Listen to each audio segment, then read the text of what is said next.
나 185요. 185야. 키가 몇이에요? 162. 키가 162면 여성분들이 사실은 국내가 제일 유명해. 몇이었는데 몇 됐어? 61cm였는데 지금 168cm. 안녕하십니까. 척추박사 닥터강입니다. 오늘은 키가 어디까지 클 수 있을까 뭐 이런 거에 대해서 성장기 습관부터 뭐 성인 수술까지 한번 이야기해보자고 하거든요. 이야기해보도록 하겠습니다. 성장이 요새 되게 관심이 많더라고요. 성장은 근데 제가 볼 때 유전이거든요. 키 큰 집안의 사람에서 키가 큰 애가 나올 확률이 높고, 키가 작은 집안은 작을 확률이 높은데, 우리 집 애가 3명인데 나보다 우리 마누라가 크거든요. 근데 첫째는 작고 둘째는 기집애인데 175거든요. 나보다 크거든요.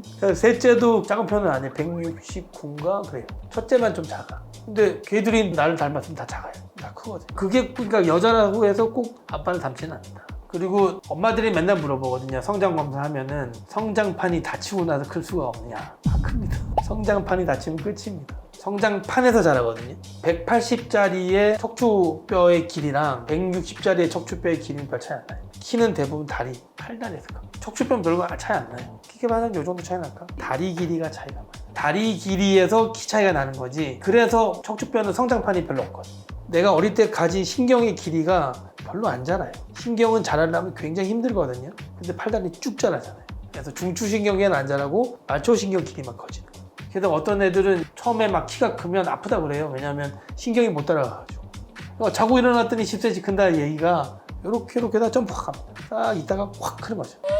자세나 이런 거 운동, 물론 수면 부족은 좀 연관이 있어요. 성장기 때 너무 안 자면 안 큽니다. 그러니까 성장 호르몬이 나오려면 완벽하게 까매져야 돼요. 빛이 안 들어요. 수면 시간이 일정하게 세팅이 되면 자고 한 3-40분 이후부터 확 나오거든요. 수면 부족이 가장 문제고, 그다음에 요새는 또 환경 호르몬 같은 게 좀 있고, 그런 것들이 이제 성장 호르몬하고 비슷한 역할을 하기 때문에 얘가 이제 간섭이 돼서 실제로 성장 호르몬이 들어갈 자리에 끼어 들어가면 이제 성장이 잘 안 되는 그런 경향이 있죠. 너무 빨간색 고기나 되게 고비동물 잡아먹어서 위에 피라미드 위에 있는 애들을 좀 안 먹는 게 좋죠. 그다음에 참치처럼 큰 고기, 다른 생선 잡아먹는 애들 채소 많이 먹어야 되고, 기본적으로 뼈가 무기질로 돼 있잖아요. 무기질을 안 만드는데 뼈를 어떻게 만듭니까? 무기질을 먹어야죠. 그다음에 뭐 칼슘 이런 걸 먹어줘야 재료가 공급되니까 크죠. 안 먹으면 안 큽니다. 유전이 디폴트 값이고 거기에 약간 변동수가 있는 거지. 키 큰 집안 애는 다 큽니다. 성인이 키 성장한다고 요새 뭐 유튜브에 보면 나와 있잖아요. 그건 다 거짓말이에요. 성인은 안 커요. 성인은 클 수가 없어요. 여자가요, 월경을 하기 1-2년 전에 쭉 큽니다. 피크 벨로시티 하이트라고, PVH라고 그러거든요. 쫙 크는 게 월경 1-2년 전. 여자가 월경을 한다는 거는 신체적으로 어느 정도 확립이 됐다. 월경을 한다는 거는 유방, 자궁, 난소의 이 메커니즘하고 뇌하수체가 정렬이 쫙 맞아지는 거거든요. 애를 가질 준비가 딱 됐다는, 나 애 가질 준비 됐어 라고 몸이 이야기해 주는 거기 때문에, 그런 의미에서 보면 성인이 된 거죠. 나이 이상으로는 안 됐지만 안 큽니다. 왜냐하면 키를 키울 에너지로 애를 가집니다. 모유를 만들고. 남자는 목적이 다릅니다. 남자는 원시 때부터 사냥과 수렵이 목적이잖아요. 사정을 할 수 있는 나이가 돼도 키를 키우는 게 맞죠. 그래서 남자는 고환이 생성되는 거랑 키가 멈추는 거랑 상관없어요. 남자는 계속 큽니다. 자기가 유전적으로 크게 돼 있으면 키에 끝까지 키웁니다. 원래 그게 유전적으로 다 다르니까. 그래서 골 연령이 되게 중요해요. 스켈레탈 머추얼리티라고 그러거든요. 근골격계가 가지는 성장의 포텐셜, 그거 사람마다 다 다르거든요. 그게 유전이라고 보시면 돼요. 그러니까 여자는 남자와 달라요. 그렇게 보시면 돼요. 일단 디스크 높이가 낮아지니까 물론뼈 높이가 낮아지고 골질도 망가지고, 그다음에 옛날에 똑 발랐던 근골격계 배열도 달라지고 주는 거죠. 척추 망곡이 줄면서 까부러지는 경우도 있고, 오다리가 심해지는 사람도 있고, 약간 미용적인 수술이기 때문에 의료보험이 안 돼요. 의료보험이 되는 기준이 굉장히 엄격합니다, 이게.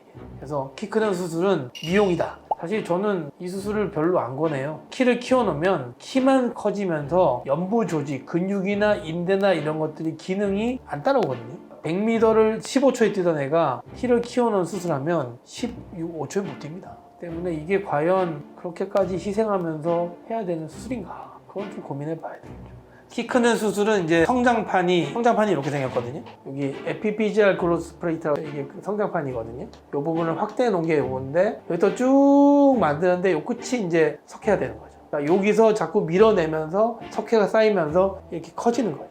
요게 이제 여기서부터 이게 뼈가 자라는 거죠. 손톱에 보면은 이게 줄이 있잖아요. 그게 이 줄이라고 생각하시면 돼요. 이게 세포가 손톱을 만드는 거예요. 이렇게 밀어내는 거예요. 여기서 밀어내면 쭉 가다 보면 이게 칼슘이 침착되거든요. 그럼 이만큼씩 쭉쭉쭉쭉 자라요.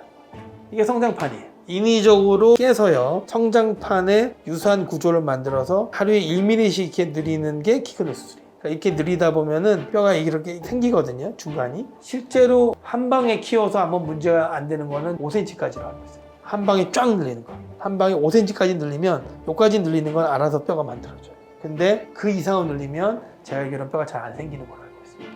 옛날에는 점점 늘리는 방법을 썼는데 요새는 쫙 늘리는 방법도 쓰기도 합니다. 뼈를 깨서 고정기구를 달고 쭉 늘립니다. 그렇게 아픈 수술을 감내하고 실제로 잘 디디지도 못하게 되면서 잘못 수술하면 발목이 이렇게 처지는 애들도 있거든요. 앞쪽은 근육이 별로 없는데 뒤쪽은 아킬레스건 있잖아요. 그러니까 이게 자랄 때 조금만 삐뚤게 자라면 아킬레스건이 확 당겨가지고 발이 툭 떨어지는 애들이 있어요. 족저 굴곡이 돼서 발이 안 올라가는 사람도 있어요. 부작용이죠. 부작용. 근데 그게 생길 수도 있거든요. 키 크는 수술은 길이만 늘려놓는 거죠. 근육이나 인대나 신경이 늘어나지 않아요. 기능도 떨어지고. 그거 올리려면 한장은 6개월, 1년 걸리는 사람도 있어요. 그러니까 키만 커지는 거예요. 갑자기 키가 커지면 애들이 잘 못 뛰거든요. 운동력이 확 떨어져요. 그래서 이게 또 문제가 뭐냐면 수술할 때 아무 문제도 없이 좋겠지만 뼈가 이렇게 늘려놨는데 안 자랄 수도 있어요.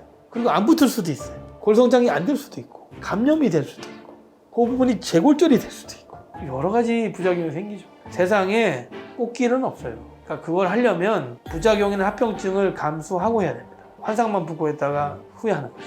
뼈를 깎아내는 수술 굉장히 아프거든요. 진짜 아픕니다. 수술 이후에 미치도록 아파요. 뼈를 깎는 고통이라고 하십니다. 뼈 만지는 수술하면 진짜 아파요. 그래서 과연 이거를 그렇게까지 할 필요가 있나? 내가 키가 130이에요. 140이 되고 싶어. 그렇게. 근데 내가 165야. 175가 되고 싶다. 난 반대. 난 반대. 키를 키우는 거가 꼭 인생 행복과는 비례하지 않는다. 복권을 탄 사람이 꼭 행복한가? 성형수술한 여자들의 인생이 꼭 행복한가를 생각해 보면 답이 나오지 않을까 이렇게 생각합니다. 감사합니다.